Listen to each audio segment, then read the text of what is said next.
Hello, my name is Kate Crowley, Professor of Practice at Teachers College, Columbia University. The State Education Department has asked me to make videos in Spanish and English to help parents understand how to best navigate the system. This is the English video, and the Spanish video you can find at the link below. So what we did is we talked to parents of children with disabilities, and we also spoke to professionals who work with special education and attend the district or school meetings on special education to help us understand what were the greatest challenges for parents, especially for bilingual parents. We then created role-playing scenarios, which you're going to see as part of this video, starring my graduate speech-language pathology students. My name is Paula Villacrez. I'm a student at Teachers College, Columbia University in the Speech and Language Pathology program. My cousin, who came from Ecuador 6 months ago, asked me if I could give her some recommendation about her child, who also came 6 months ago from Ecuador and doesn't speak English. Because he doesn't speak the language of the classroom, he's going to be placed in a special education program. This is a difficult decision to make, and it's not something that it's to be decided right away. It's a process, and this is the role I'm going to play for this video. Hi, my name is Jennifer Meza. I am a graduate student in the Speech Pathology Department at Teachers College, Columbia University. The story that I will be telling you is about a mother who came from Mexico who went through the special education process with her son. During the meetings with her school, she was very confused. She felt lost. She didn't understand the terminology that was being thrown around during the meeting. She didn't understand what an IEP was or what a 12-to-1 was. She was lost, and she really wanted to understand. She wanted to be part of the process, and she wanted an interpreter, but she felt rushed. And in the end, she decided to leave it up to the schools, and she decided to follow the school's recommendation. And today she is unsure if she made the right decision, if her son is truly getting the services that he needs. Hi, my name is Grace Frutos, and I am a student in speech pathology at Teachers College, Columbia University. I met with a mother who was fighting to get appropriate services for her son. They spent 3 years in Colombia, and upon returning to the U.S., they placed their son in a monolingual special ed 6-to-1-to-1 classroom and found him severely delayed using standardized tests. The mom knew this was not a good fit for her son. This is the story of a mom who fought for her son's rights and who fought to get a reevaluation and for bilingual services because she knew this would impact her son's future. Often, the first time a parent hears about the special education process is from the classroom teacher who asks the parent for consent, to sign for consent to have their child evaluated. Hi, Mrs. Lopez. I just wanted to talk to you about signing off to get your son evaluated for special education services. He's been having a really hard time in class and doesn't seem to be understanding too much. So would you mind signing today? No, wait a minute.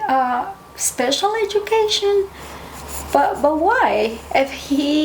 We just came 5 months ago, and in Puerto Rico he was doing great in school. I don't understand.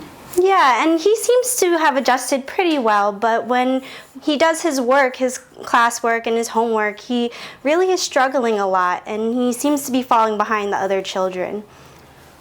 Is he receiving any classes in Spanish? Is he receiving any support? No, this is a monolingual classroom, so we really stress English, and I think that's probably the best for new kids and bilingual kids, because if you want to learn English, you should really practice it as much as possible. But that is not possible if he doesn't speak English well. Oh, I've seen him speak English. I know that they get English instruction in Puerto Rico since kindergarten, right? They do get instruction, but it's just one class. The other subjects are just in Spanish. It's impossible he can do well if he's not having classes in Spanish or any other help. Well, I've been watching him over the past few months, and I know he can speak English. I see him speaking English to his friends during class, and on the playground it's nothing but English. So I think he should be fine for monolingual services.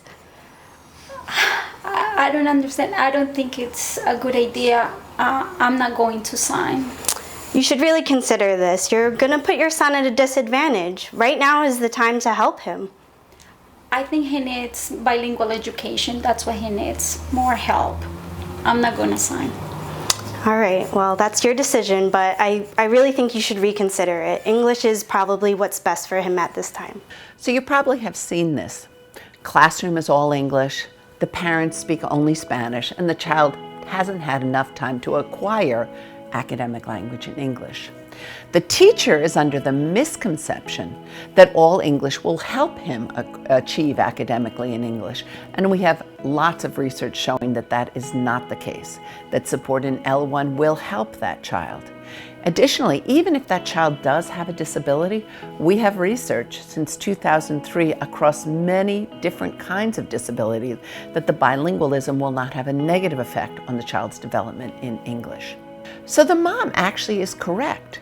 That child is going to have better academic success if the child understands the language that the teacher is teaching in. And it makes sense that until that child has had the years of academic language in English, that child is going to not do well academically. Of course, if that child has a disability, we want to get that child services. If you think that mom is very knowledgeable, one thing you want to think about as a mom is, what was the child's development in Spanish or the other non-English language before that child was exposed to English? If that development was similar to the other typically developing kids, his peers, his cousins, his siblings at the same age, it's likely that child does not have a disability. So you compare it to the peers and you compare the development. You also think about the motor development and the speech and language development early on. Because if a child truly has a speech and language disorder, they are not going to have typical development early on. So was there a delay? So that's what this mom is thinking about is accurate, and then you have to find other information to figure out whether there truly is a disability. Now you're going to see another parent. She had signed the consent that the classroom teacher gave her, and the evaluations were done, and she's at a meeting in either the district or the school to determine whether the child has a disability and what support that child needs. So you're going to watch this committee meeting in action. Here are the required members of this committee. First is the student's parent or the person in a parental relationship with the student. There's going to be at least one regular education teacher, at least one special education teacher, and they should be of the students, a school psychologist, a district representative. Now that might not add an additional person because that can be the special ed provider or the school psychologist. Also someone who can interpret the instructional implications. And that again might not add a person because it could be the special ed provider or the general ed teacher or the school psychologist. There can be a school physician if it's requested in writing and prior to the meeting by the parent. There also is a parent member of a student with a disability, and if appropriate, the student. So those are the required members of this committee. So, Mrs. Pena, thank you so much for coming in today. We're here about your son, Marcos. We have a lot of cases, I'm sorry to say. Sorry you had to wait. So this is the teacher, Miss Smith, and this is the social worker, Miss Vieques. And I'm the psychologist. So we're going to go over, this is the IEP meeting for Marcos. So we'd like to go over his testing. By the way, we just tested in English. He speaks a little English only.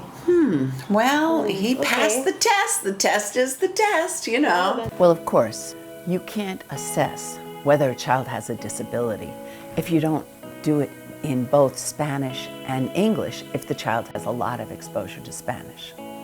So right here, a parent could say, my child needs to be assessed in both languages. So listen, I see that your English is quite good. I know you wanted an interpreter, but the problem is so many cases. The interpreter won't be able to be back here for 45 minutes. Can you wait?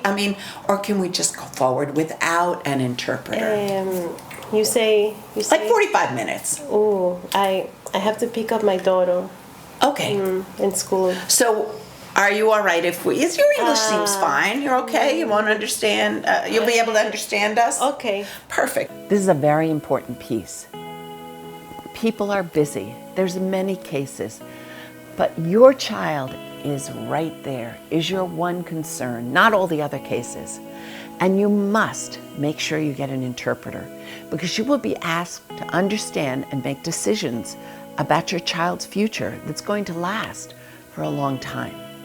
So please make sure, do not say, I'm okay, if you don't speak English well enough to understand. And even if you speak English well enough and you think you do, you will be able, okay, but you know that your Spanish is stronger, you're going to hear a lot of information and you want to make sure you get it in a language that you can truly understand.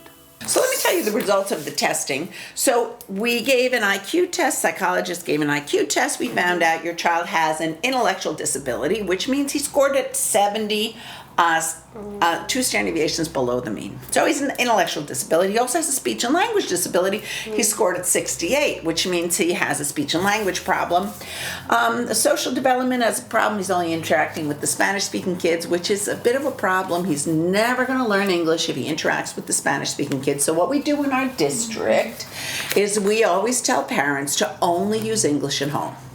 Because really, if we want that child to grow and, you know, be very good in English and academically, get rid of the Spanish. And you have enough English to speak at home in English, don't you think so? I speak a little English. Yeah. If you really, so I speak only English? Just English. All the time. Okay. That'll be the best for your son. Okay. Yeah. Thank you. So that's the results of the testing. So there's 2 problems going on here, 2 very important problems. One is, unless that parent is an educator and has been trained in the United States to understand about the law here, that parent will not understand what those scores mean or what these disability identifications mean. That's why an interpreter is so important. The parent has to be able to say, I don't understand what that means, because this is very serious information. And that's one thing. The second thing is that we say only use English. The child was only tested in English, but they use only Spanish at home, and they're in a Spanish-speaking community. And so the child definitely needs to be tested in both languages to understand full development, what's going on fully. You can't just test English and think you now know about Spanish. So the assessment, if the child has significant exposure to another language and speaks that language and understands that language, the assessment should be done in both languages. Or you will never be able to understand whether the child really has a disability or not. This advice by the psychologist is simply wrong. We have several decades of research showing us that the support of at home of the first language is critical for that child's development, both intellectually, linguistically, and also socio-emotional, so they can stay connected to their family. That information that just do English and it doesn't matter, it's going to be best for your child, we know is wrong. And since 2003, we have research showing that kids with disabilities can be exposed to 2 languages and are not negatively impacted. Do you have any questions?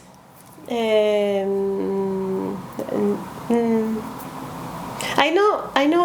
understand. Let me explain it a little more. So, you know, these scores, they mean how your child is in terms of his ability to think and learn. And he doesn't have that strong an ability. He's got a score of 70. We'd expect a score of 90. So there's a big difference. So that's why he has a disability, meaning he can't really learn what he's being exposed to in the classroom. That's the disability.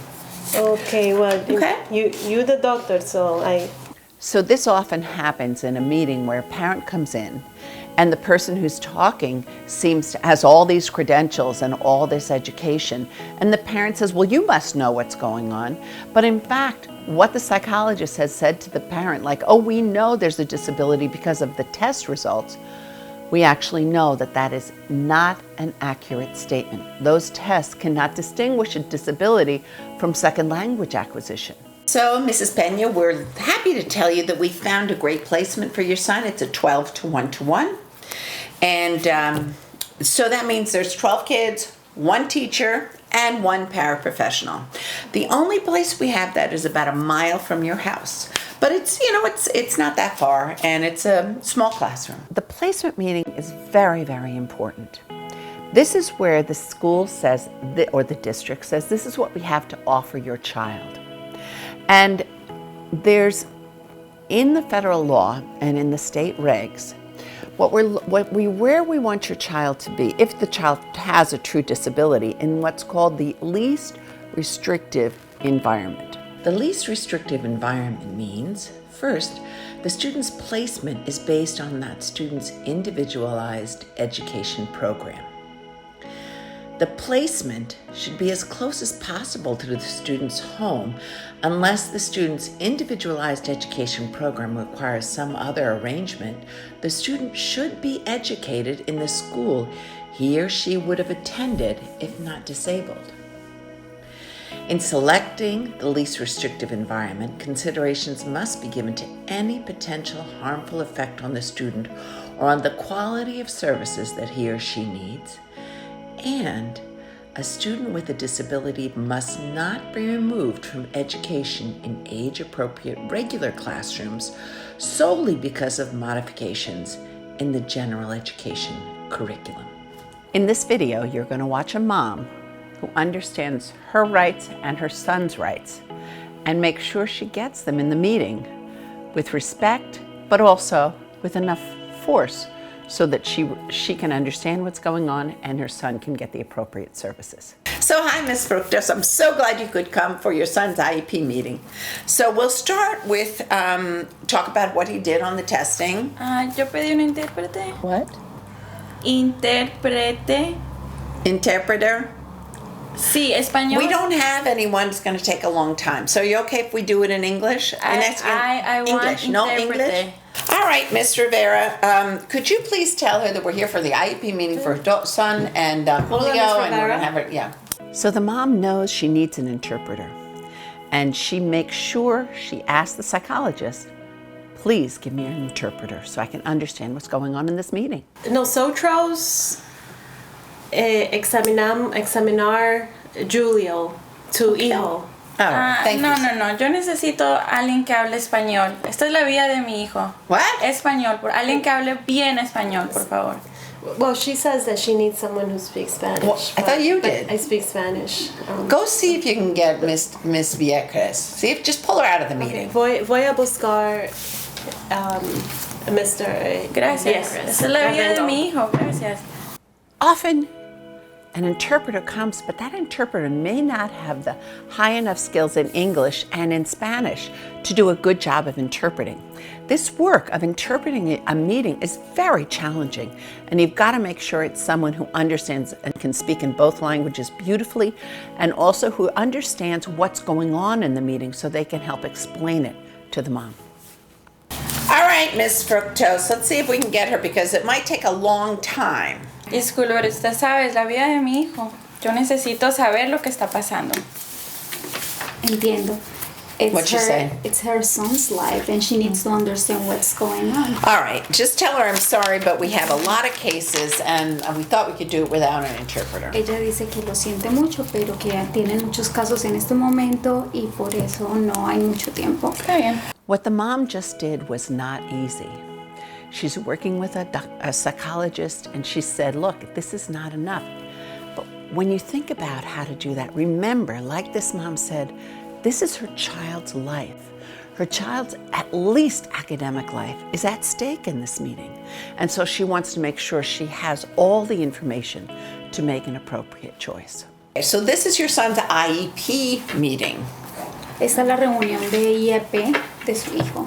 Okay, so I'd like to talk to you a little bit about the results of the standardized test that we gave your son. Me gustaría hablarle sobre los resultados de los exámenes estandarizados que le hemos hecho a su hijo. Okay, so we gave him let's see, I think it was the Standard Binet and the Self and the PPBT in English, and he scored that he has definitely a disability. He's scored 70 on the IQ test and 68 on the language test and the vocabulary test. So he has a disability. Le dieron varios exámenes como el SELF y el PPT. The Stanford Binet. El Stanford Binet. Son diferentes exámenes y él sacó un puntaje de 70 en el examen de inteligencia, lo que significa que él tiene una discapacidad intelectual. ¿En qué lenguaje fueron esos exámenes? What languages? So we did them in English.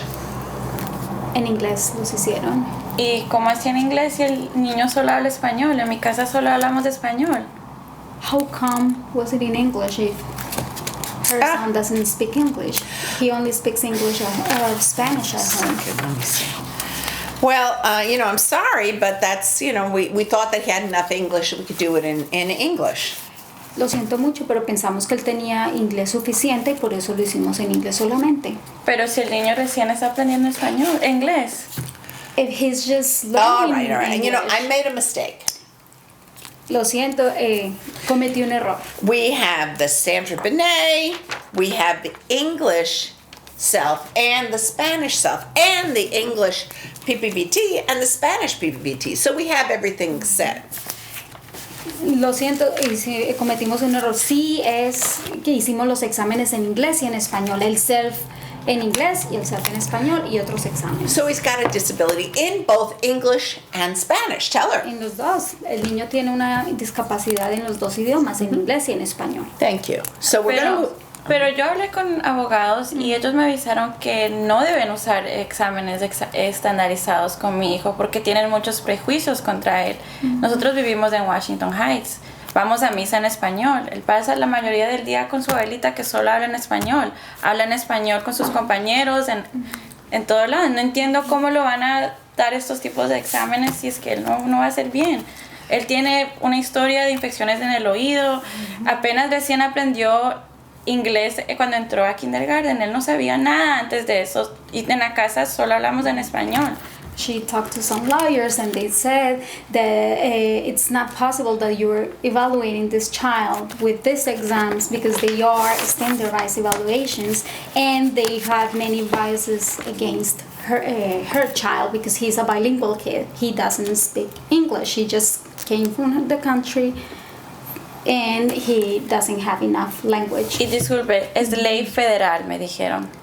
It's a federal law, she was told. So this is challenging.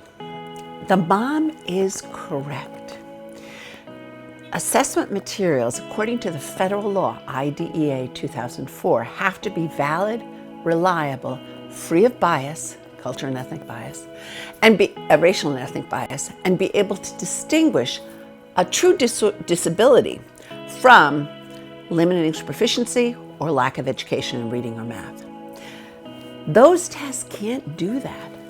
And in fact, the federal law does not require the tests to identify disability. And New York State has what's called a field advisory that came out in November of 2014 that says exactly that. We discourage the use of standardized scores with bilingual kids because there's issues related to bias, there's issues related to validity, there's issues related to language acquisitional history.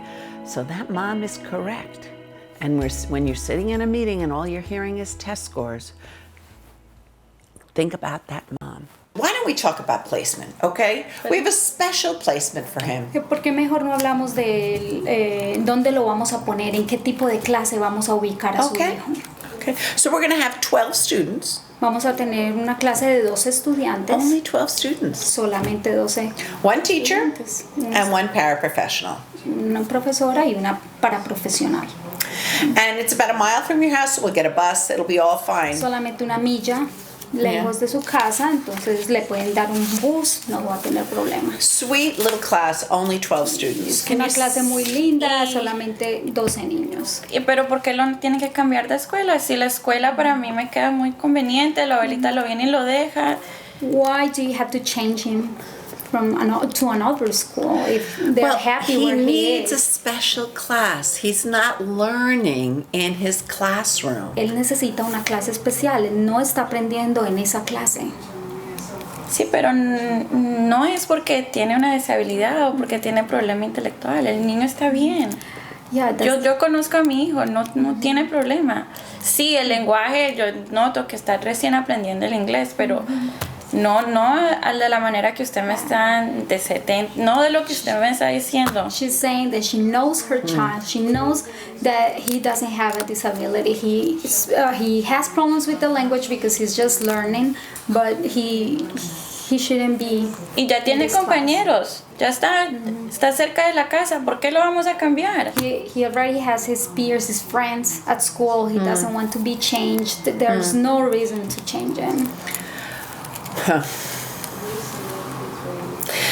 I think maybe, I mean, you make a good case. We really don't know. Simply because you say he's fine doesn't mean he's fine. No porque usted diga que él está bien. Right? Pero no porque estos exámenes que tienen prejuicios contra mi hijo dicen que él está mal. I guess what we're going to have to do, what do you think, Ms. Smith? I know, but maybe for this parent, because she seems to know her rights, that we're going to maybe have to have another evaluation done on this boy. Ella está diciendo que, bueno, en este caso, como usted es un padre de familia que sabe sus derechos, entonces pueden pensar en reevaluar al niño. Would you de be otra happy forma. with a new evaluation? ¿Le gustaría y estaría feliz si le hicieran otra evaluación a su Sí, niño? pero ¿qué tipo de evaluación? ¿Otra evaluación con exámenes con prejuicios o una buena evaluación? What kind of exam or evaluations would you do? The same kind you already did with bias, which are biased to my kid? All right. Or If the don't child has a disability, he's not learning in the classroom, we have to figure out why. Pero si él tiene una incapacidad, tienen que averiguar qué es lo que está pasando y por qué. We know he's not learning in the classroom. Sabemos que él no está aprendiendo en la clase. Yo sé que le tiene problemas, pero se han puesto a pensar que es porque el niño apenas está aprendiendo el inglés. Have you thought that it is probably just because he's learning English? I think it's important that you reevaluate him in a different way. What do you think, Ms. Smith? I guess we're going to have, with this particular mother who went to a lawyer who seems to know her rights, maybe we can send her to an evaluator who does maybe more dynamic assessment rather than static standardized test, and get a little more validity and a little less bias. Please tell her. What do you think, Ms. Smith? If she insists. Lo que han decidido, entonces. So we're thinking a little less standardized, more dynamic, less biased assessment to really see if there is a disability and he needs a special education, because if he needs special education, we should give it to him. Está pensando entonces en evaluarlo, mandarlo a una evaluación que la hagan diferente, con evaluaciones dinámicas donde no hay prejuicios, no son estandarizados y no tienen ningún problema, pues pueden observarlo de diferente forma. So we will do that, and we will do a better job next time. Thank you so much. Entonces, eso haremos y haremos un mejor trabajo la próxima vez. Muchas gracias. Bueno, gracias. Thank you, Ms. Fructos. In this last video, you saw a mom who understood her rights and understood the prejudices and lack of validity in some of the testing that's used to identify children with disability. As a result, she was able to express herself with respect, but also firmly, so people would understand what she knew her rights were, and then give them to her during that meeting. And that would end up with a better outcome for her son in the future. And we hope these videos will do the same thing for you and your family as you use them. There's more information and links with more resources for you if you go where you found this video on YouTube at leadersproject.org or on the State Education Department website. Thanks.